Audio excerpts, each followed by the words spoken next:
Na niko na furaha. Bwana Yesu asifiwe.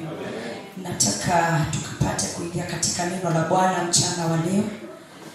Kwa maana Biblia inasema kwamba mwanadamu hataweza kuishi kwa mkate tu, lakini kwa neno la Kristo ambalo linatoka kinywani cha Mungu wetu. Na mchana wa leo sijui ni kufunza ama ni kuhubiri, lakini naomba tu Mungu atusaidie, kwa maana kuna kitu ambao Bwana anataka ili tukapate kuelewa kama kanisa. Ninajua ya kwamba ni mambo ambao Mungu anasidi kutufunza kupitia kwa Roho Mtakatifu wake, na ili kanisa likapate kusonga, na ili pia tukapate kusidi kukua katika mambo ya kiroho katika jina la Yesu. Bwana Yesu asifiwe. Siku ya leo nataka tukapate kuangalia about what is blocking the power of God in us or in you. Ni nini aswa ambacho kimeweza kublock nguvu za Bwana katika maisha yako, ama kuzuilia nguvu za Bwana katika maisha yako ili sifanye kazi. Bwana Yesu asifiwe. Ni nini aswa ambacho kinasuilia Mungu wetu asikafanye kazi ndani yetu, ama nguvu za Bwana kupenya katika maisha yetu na hata katika nyumba ya Bwana, katika madhabahu ya Bwana? Ni nini aswa ambacho kinazuilia? Bwana Yesu asifiwe.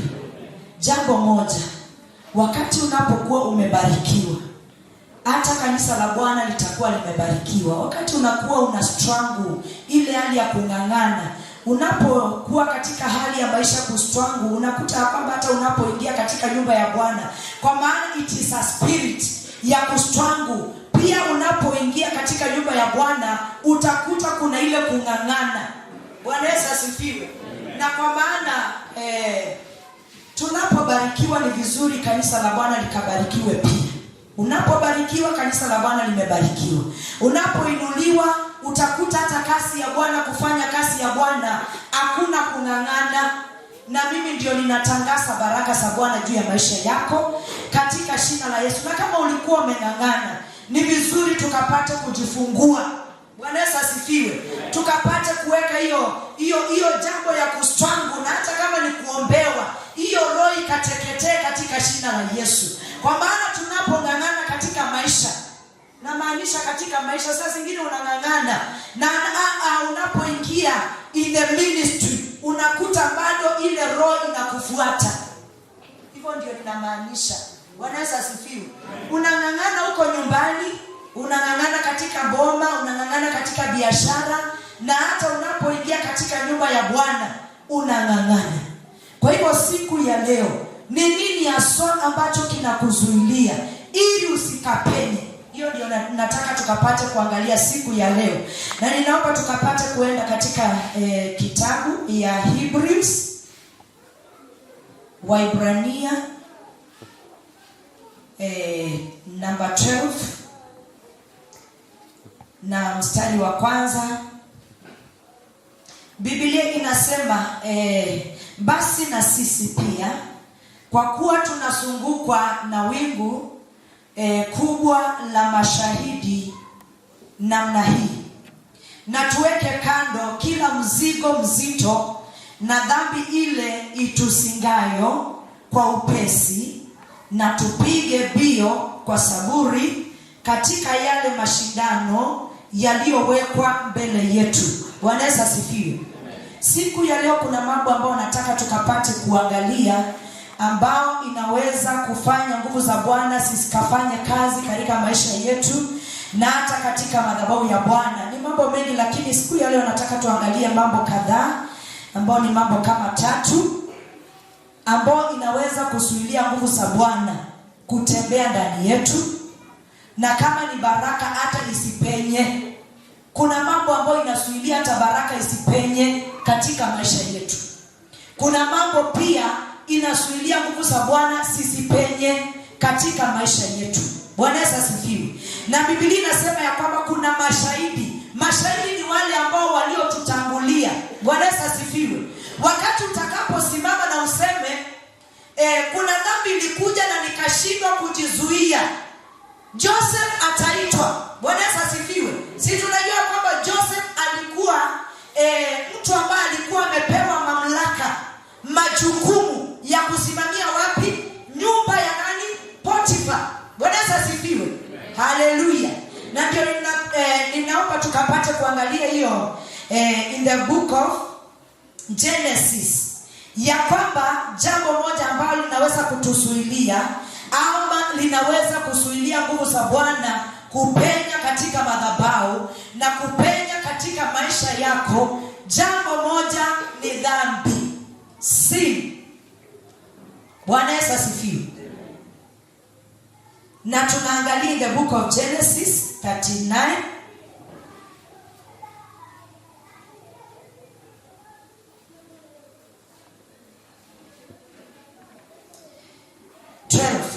39:12.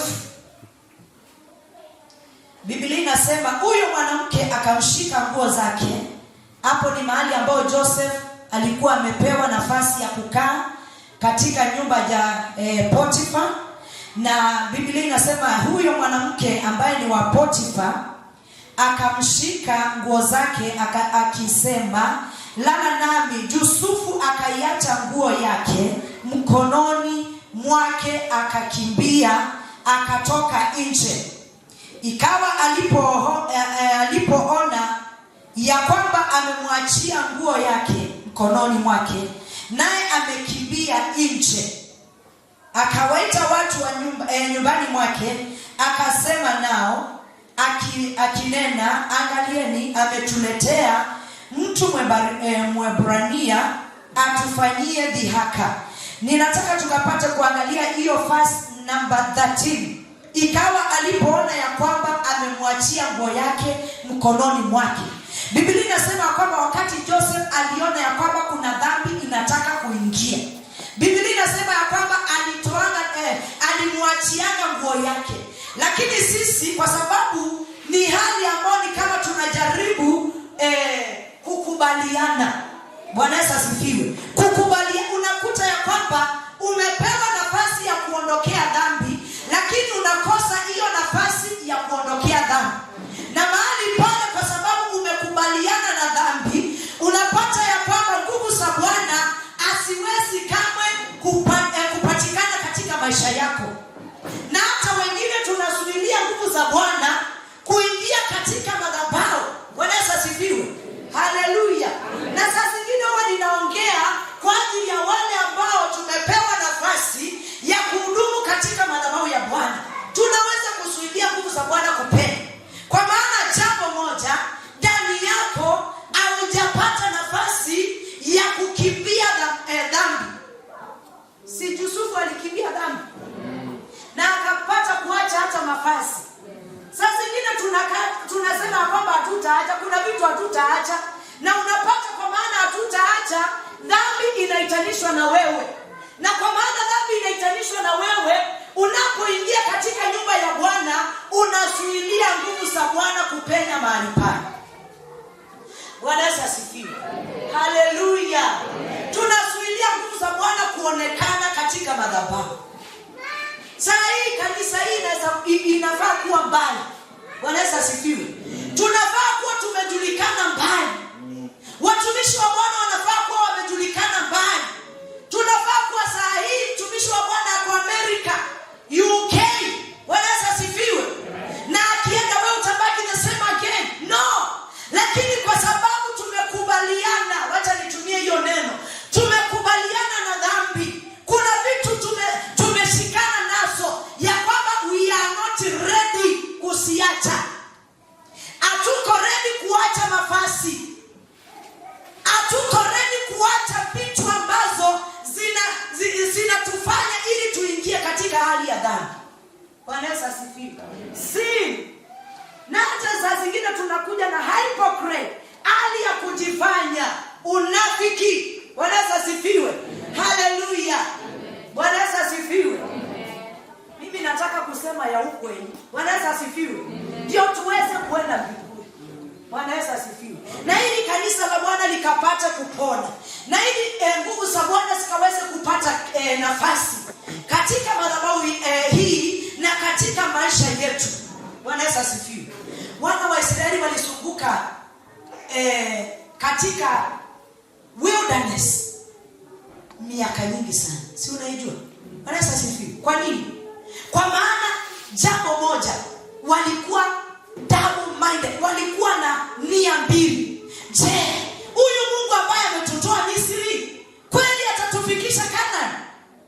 Double minded person, mtu ambaye ako na nia mbili. Bwana Yesu asifiwe. Unakuta kwamba ndio ninaingia katika nyumba ya Bwana, lakini je, mambo yangu itakuwa sawa? Unakuwa double minded person.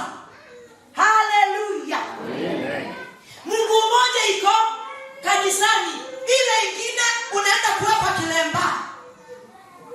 Bwana asifiwe. Ingine unaenda unapewa tumaji, ingine unapewa nini? Chumvi. Unaambiwa ndio unyunyizie kwako, demons itaenda. Badala ya kuenda umeweka ile inaitwa, unakuta kuna ile wanapata ile nafasi ya kujua kwako kunaendeleaje, ndio zikuje vizuri. Bwana Yesu asifiwe. Hallelujah. Si mtanipenda? Bwana Yesu asifiwe. Tutaweka maji chini, tutaweka mafuta chini. Sasa hivi unatumia mafuta anointing oil, na mimi nilikuwa ninaiongopa kabla sijaweka mafuta. Lakini wewe saa zingine uko nayo kwa mfuko. Anointing oil si yenye inaondoanga mapepo. Ambia mwenzako hivyo. Hallelujah. Ni nguvu za Bwana zinaondoanga nini? Mapepo. Hallelujah. Bwana Yesu asifiwe. Siku ya leo uko katika CFM Muraro, kesho unaenda kwa mahali utafungwa kiremba. Hiyo ni nini? Umejichanganya na nguvu za Bwana. Asiwezi zikakaa ndani yako. Asiwezi. Mungu hawezi akakuaminia hata madhabahu. Na hata wale wameaminiwa madhabahu na wamejichanganya, wape muda, wape time, hawataendelea sana. Hallelujah. Pigia Yesu makofi. Kitu za Mungu ni za milele, lakini kitu ambao ni ya kujifanyia iko na muda. Ni ya muda. Bwana Yesu asifiwe. Hallelujah. Si dhambi. Yusufu alisema ya kwamba siwezi nikadhubutu, hata kama nimepewa mamlaka ya kuangalia jamii yako, sijapewa nafasi ya mke wa mwenyewe. Bwana Yesu asifiwe. Akaepa. Lakini sisi tunasema nilijikuta. Angalia hata wale walijikuta. Bwana Yesu asifiwe. Nilijikuta nimefungiwa nyumba. Ningefanya nini? Mchungaji, ningefanya nini? Nyenye. Bwana Yesu asifiwe. Ningefanya nini? Saa hiyo ushatenda dhambi. Kama ni mwanarika yako imeharibika. Bwana Yesu asifiwe. Na ikiharibikia pale, uwezi ukaitengeneza ukiwa mama. Pigia Yesu makofi. Hallelujah. Ikiharibikia mahali pale, Bwana Yesu asifiwe, wanarika na wale ambao hawataingia katika ndoa. Bwana Yesu asifiwe. Biblia inasema ya kwamba wakati wa ujinga Mungu alijifanya ya kwamba aoni, alijifanya, lakini sasa anaamurisha. Mungu wetu anaamurisha tukapata kuacha dhambi. Bwana Yesu asifiwe. Hata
asifiwe. Na unajua nilikuja kujua kwa nini makanisa ambayo ni ya kiroho, ambayo inahubiriwa the truth, huwezi ukapata watu wengi. Kwa nini? Kwa maana watu wanapenda kupembelezwa. Hata ile uitenda, dada yangu wewe usijali na hiyo, usijali. Ndio ukuje, ndio ujaze kanisa. No! Hakuna kama hiyo. Hakuna kitu kama hicho.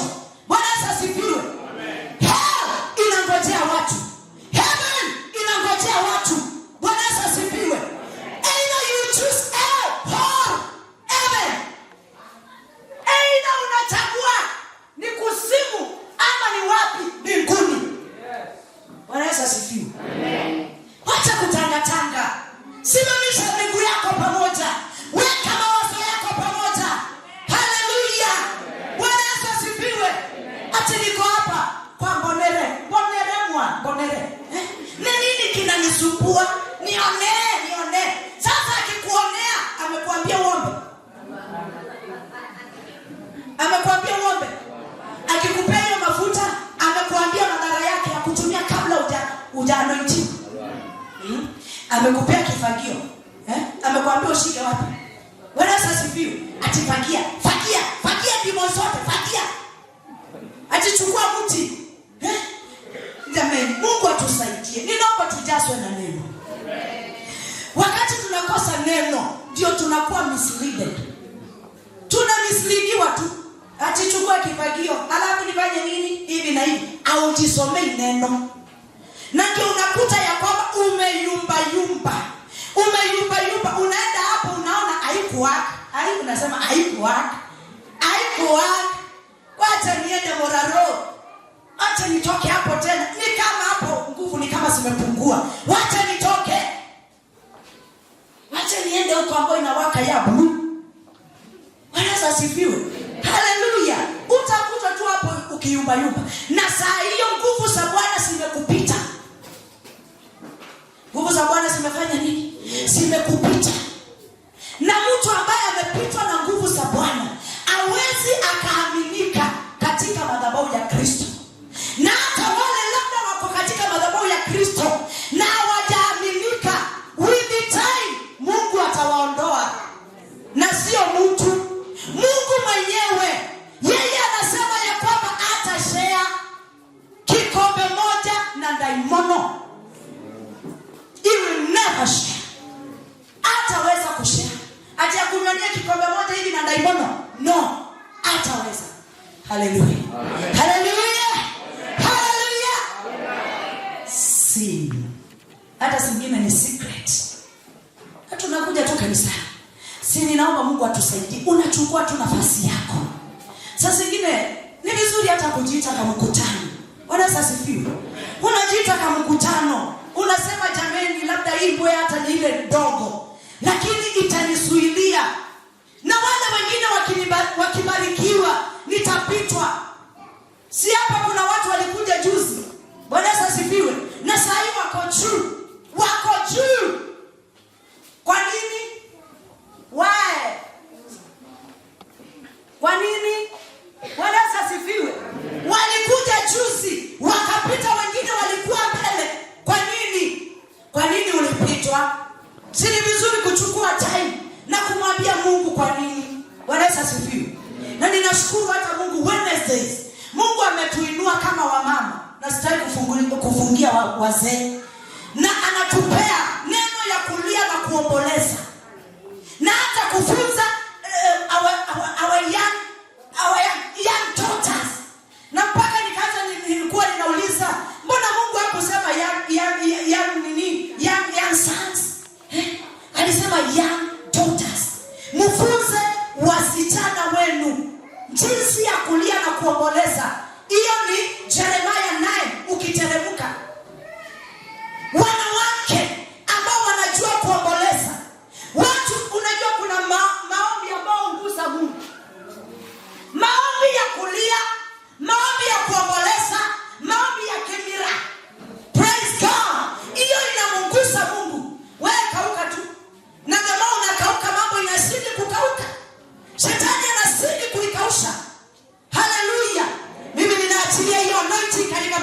yenu, roho ya kuomboleza, roho ya kulia katika jina la Yesu. Sijui kama ushawaona mzee akiomboleza. Naomba ukasikize Petro wakati alimkana Yesu, vile alikuwa anaomboleza. Tunahitaji hiyo. Bwana asifiwe. Lakini hali ya kujikausha, unakuta hata jamii zimekauka, biashara zimekauka, watoto wetu hawataki kusikia Mungu, kwa maana sisi tumeanzisha kukauka. Haleluya. Na Biblia inasema ya kwamba nitanyosha every crooked ways, nitaenda kuifanya kuwa straight, kwa maana kinywa cha Bwana kimenena.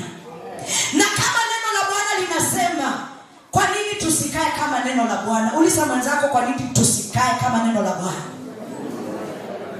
Nataka kuangalia number 2, lack of giving, ama kukosa kutoa. Ninaomba kwa sababu ya masaa sitasoma. Angalia Genesis 4:4. Genesis 4:4 na 5. Biblia inasema ya kwamba ni wakati Habel na Kain walipata nafasi ya kumtolea Bwana. Na walipokuwa wakimtolea Bwana, Biblia inasema ya kwamba sadaka ya Kain haikukubalika. Bwana asifiwe. Lakini ya Habel ikakubalika.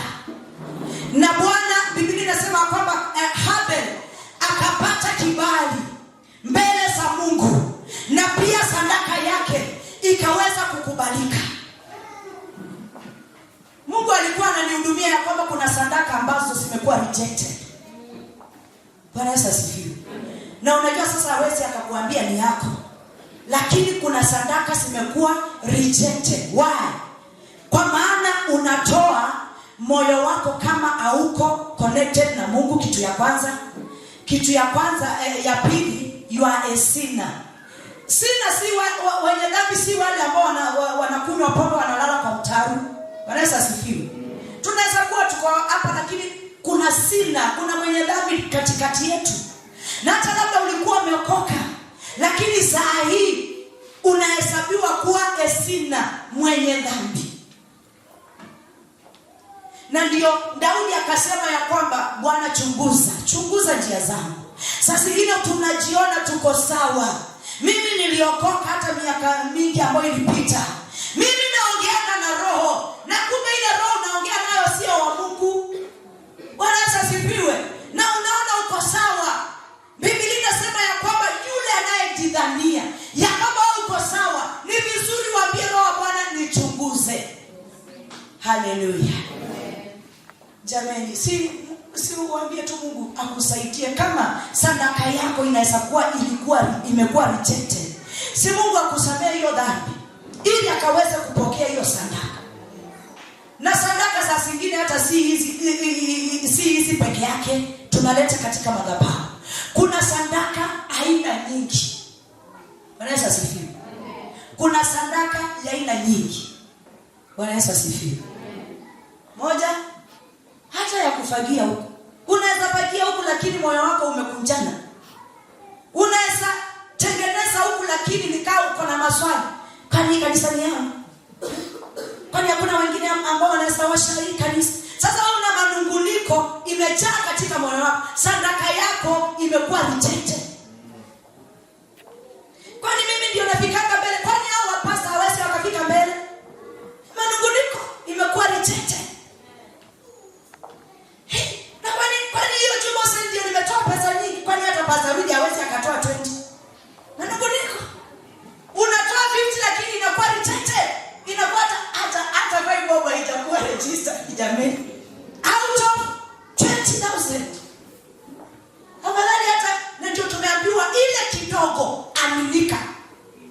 Ile kidogo aminika. Na ukiaminika si kutoa tu, wacha ukatoa na moyo wako wote. Alafu unasema Mungu nimekupea hii. Na ukinibariki na mingi, si nitakupea Mungu. Mungu anaona hiyo moyo. Na ndio unaona watu wanainuliwa from level to a higher level. Why? Kwa maana wameaminika na ile kidogo. Bwana asifiwe. Amen. Na ndio unaona imeanzishwa mambo mapya. Sasa hapo ndio utaona watu wanajua kujitoa. Bwana asifiwe. Haleluya. Si unaona tumepata ngiri 8 sasa hivi. Sasa hivi tungesema kusukumana. Ingetolewa hata 200. 2000 ikienda mingi. Si ndio? Lakini kwa sababu imeanza sasa, unaona sasa wacha tuti.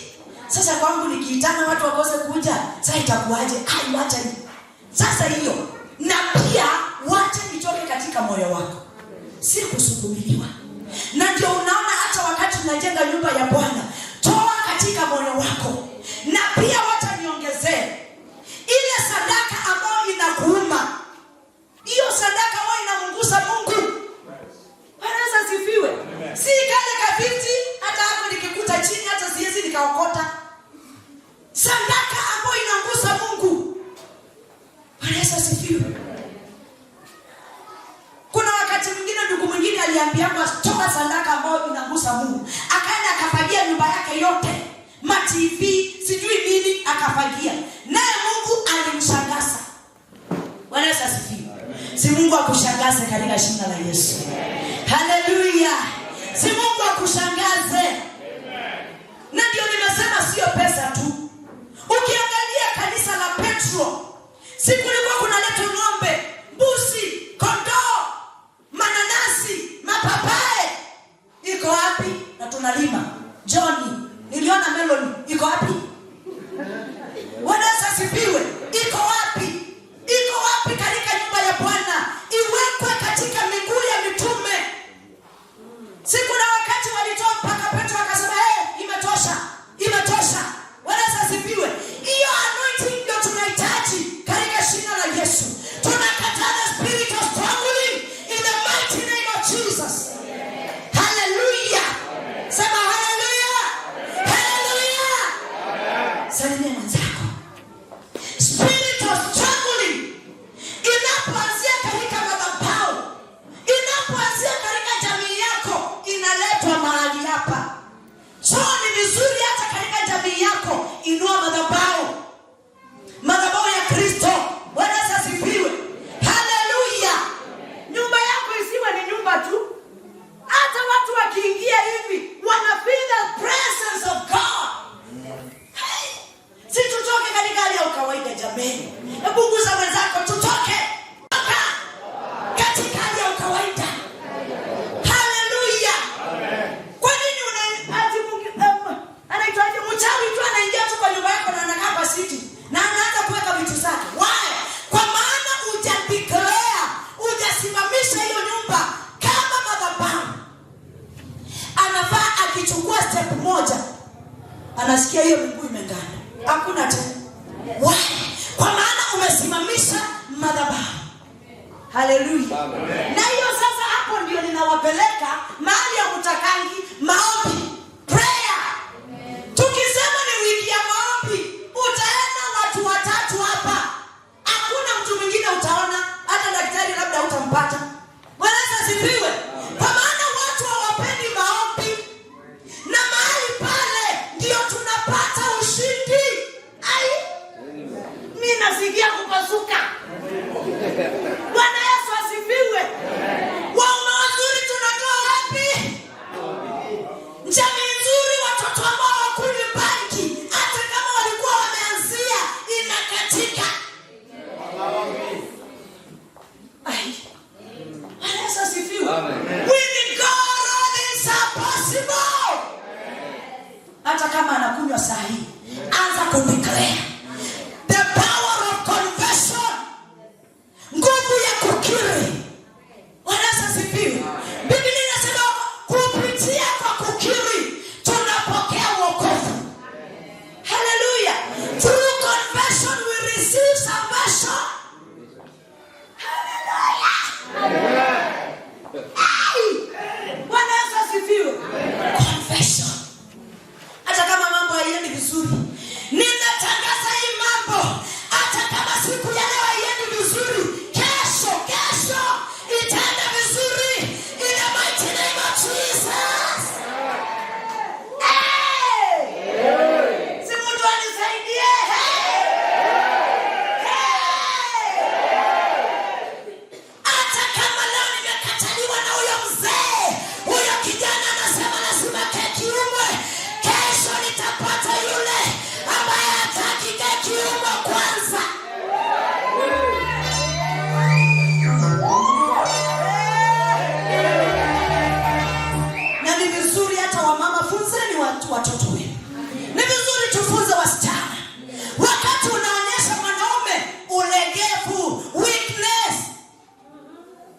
Sijui nimeenda wapi mimi. Bwana Yesu asifiwe. Haleluya. Ni vizuri tufunze hata vijana wetu kukaa ngangari na Yesu. Haleluya. Bwana Yesu asifiwe. Ati si unaona tukongochi mimi nataka tuwe pamoja. Ukikosa mimi nakuacha. Si uende. Enda. Wewe sio wa kwangu tena. Ndio Mungu analetea yule wa kwangu ambaye anataka tuendanishe pamoja. Compromise. Ukicompromise umeondokewa na nguvu za Bwana. Mimi niko what is blocking the power of God in you? What is blocking the power of God in this altar? What is blocking the power of God?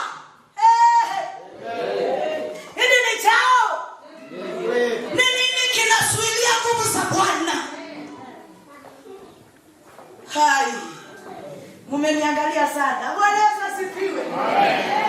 Haleluya. Haleluya. Mimi ninatangaza ndoa takatifu. Hakuna keki kuumwa. Hakuna. Haitaumwa. Na wale wanataka iumwe, waambie wasonge mbele. Wao sio wa ufalme. Wao sio wa ufalme. Wale wa ufalme wanakutunza. Wanakuambia dada yangu, tuendelee kwa maombi. Tuendelee kuomba. Bwana Yesu asifiwe. Amen. Unajua nilikuja kujua kutoka kwa ndoa kanisa inaanzanga wapi? Ndio tuweze kuinua watumishi ambao ni wa kimataifa. Lazima tutunze ndoa. Mimi sijui mahali nimeenda. Roho ndiye anajua. Bwana Yesu asifiwe. Lazima tuanzie wapi? Pale. Tunza wasichana, funza watoto, waume. Kukaa ngangari na Kristo. No to sin. Hey. Joseph akaweka koti chini. Achwa naye. Na unajua kuna vitu zilimfuata baada ya hivi. Bwana Yesu asifiwe. Ati alikuwa anataka kunishika, akawekelewa mama. Lakini hata unapowekelewa, simama na Kristo. Hata kama ni kufungwa, fungwa kwa ajili ya Kristo. Haleluya. Hata kama utasemewa mabaya ili uondolewe katika kanisa. Wengine hata wanakuja kwa mtumishi, wanamwambia huyo ako hivi na hivi, na kumbe ni uongo. Ndio uweze kuondolewa katika madhabahu. Kama unajua unasimama na ukweli, endelea. Endelea kuomba. Endelea kufunga. Endelea kusimama.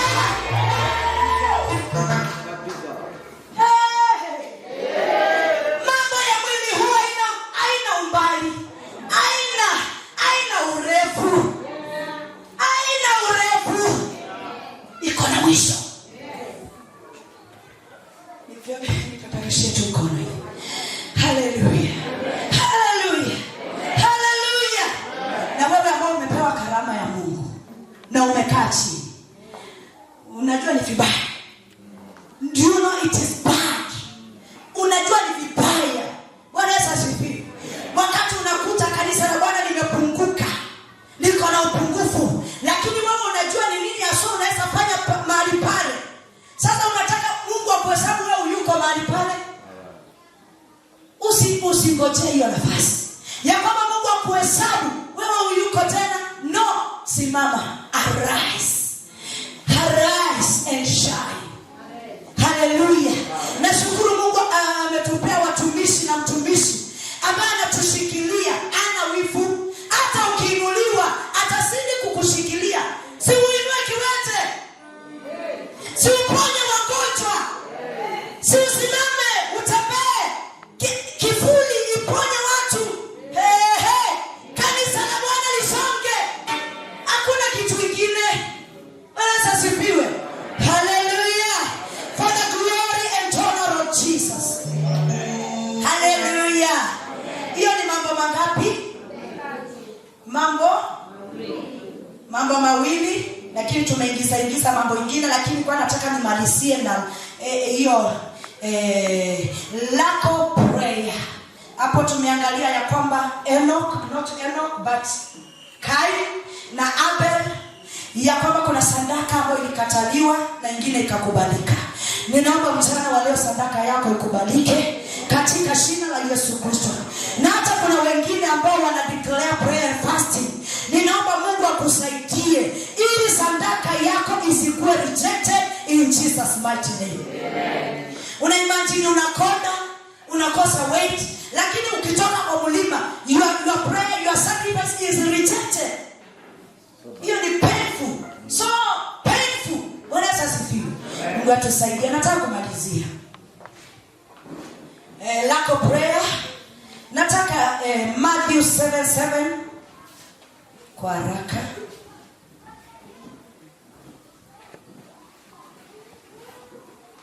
Matthew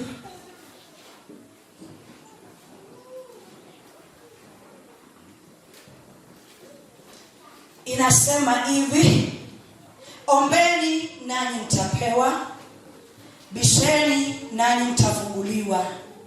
Kwa maana kila aombaye hupokea, naye atafutaye huona, naye abishaye atafunguliwa. Twende Romans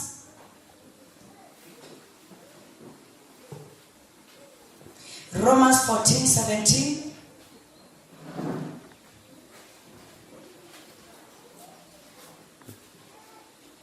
Maana ufalme wa Mungu si kula wala kunywa, bali furaha katika Roho Mtakatifu.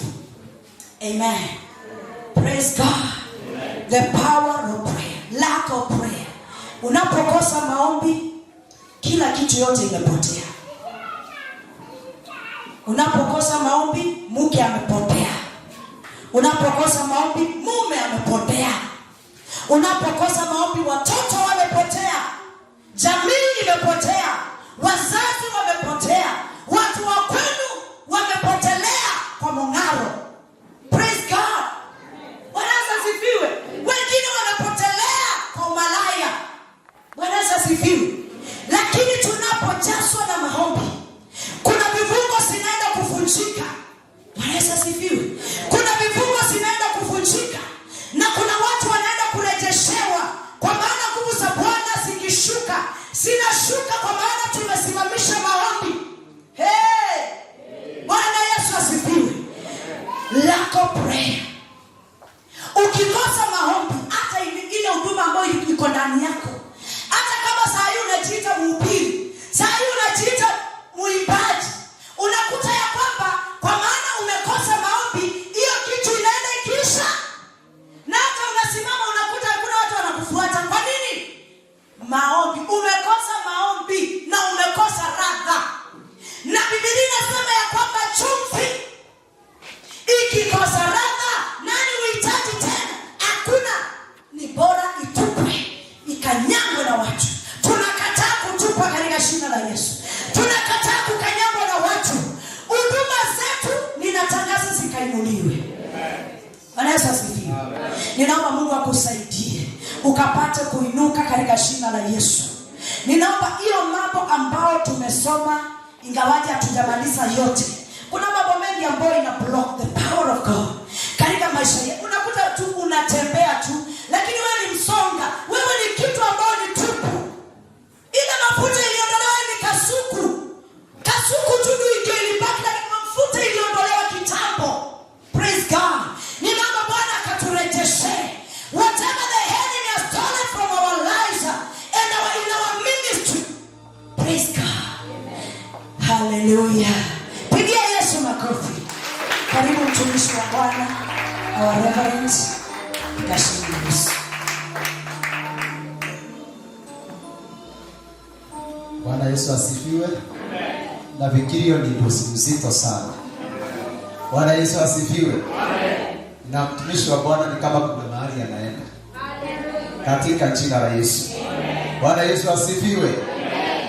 Wa mbele mkikataa kusikiliza